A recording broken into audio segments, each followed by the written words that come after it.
With the new Game Plus mode update, Guerrilla Games also added new versions of the familiar outfits and weapons, so let's take a look at them in this video. Let me know what you think in the comments down below and don't forget to hit the like button. The first time you'll be able to buy these weapons or outfits is if you follow the main story missions to the shopkeeper at the gates of Meridian. All the Adapt weapons and outfits will be there, except for the Shadow Stalwart Adapt, because that one is tied to a quest that you get later on in the game. So what's new about them is that they all have an extra modification slot, meaning that all the Adapt weapons have 4 modification slots and the outfits 3, except for the Karja Silk Adapt. No, it's not called the Karja Silk Adapt, it's called the Karja Trader Adapt. So they changed the name, which is interesting. And of course, the Shadow Stalwart Adapt will also have 4 slots. The base stats on every armor are the same, but with that extra modification slot, you can of course make the armor way better. For example, the stealth armor that you could first give 2 stealth mods of both 15 stealth increase, that's the highest stealth mod you can get, now adds an additional 15 stealth. So that means that the outfit can get a 75 stealth rate, while this was first a 60% stealth rate.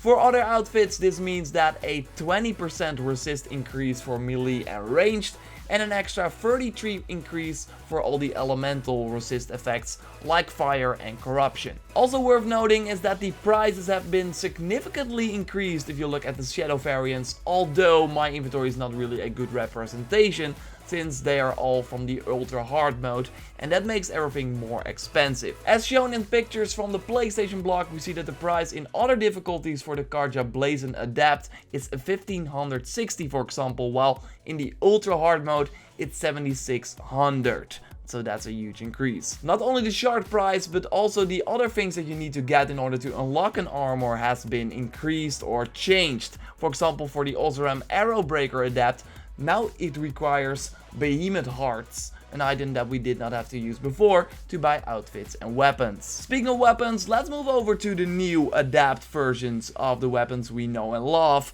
They also come, like I already said, with an extra modification slot, so you can increase the damage by 50 if you have a 50% damage mod. That's of course the best mod for damage in the game. You can increase the handling by 67% if you got the best handling mod. All the elemental damage will see a max increase of 50 if you have the best mod. And I say elemental damage, but of course mean the how long it takes to make sure that, for example, your enemy burns.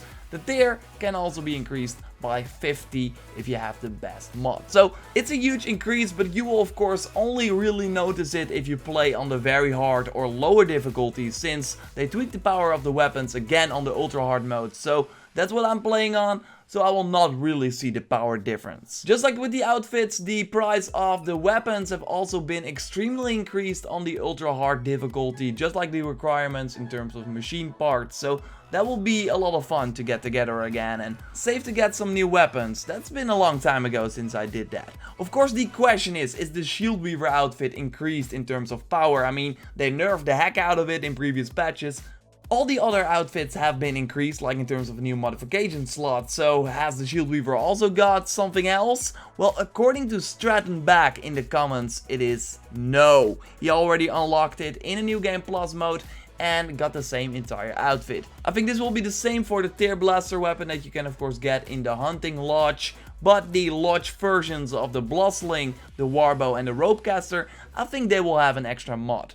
I think it would be weird if they did not do that, because then the Lodge versions would not be the most powerful weapons anymore. So no one has figured this out yet as far as I know, but let me know in the comments down below if you got the Lodge versions in the new Game Plus mode and if they have been different for you. That's it for the new weapons and outfits in the new Game Plus mode. Not really exciting in terms of new looks or completely new outfits, but it's still like way better than the outfits we had. So it's cool that we have to kill machines again, save up some shards to buy better versions of the outfits and weapons, because the new modification slot might sound like, well, not really that interesting, but it really increases the power a lot, so it's totally worth getting. Subscribe to stay up to date on everything on Right Zero Dawn. Got a ton of videos up about the new Game Plus mode, and we'll do a ton of more coverage. And of course, if you are already a subscriber, make sure you hit that bell icon, because then you get a pop-up notification saying, oh, he posted a new video. So when Guerrilla Games announces something for Right Zero Dawn, you'll be the first to know.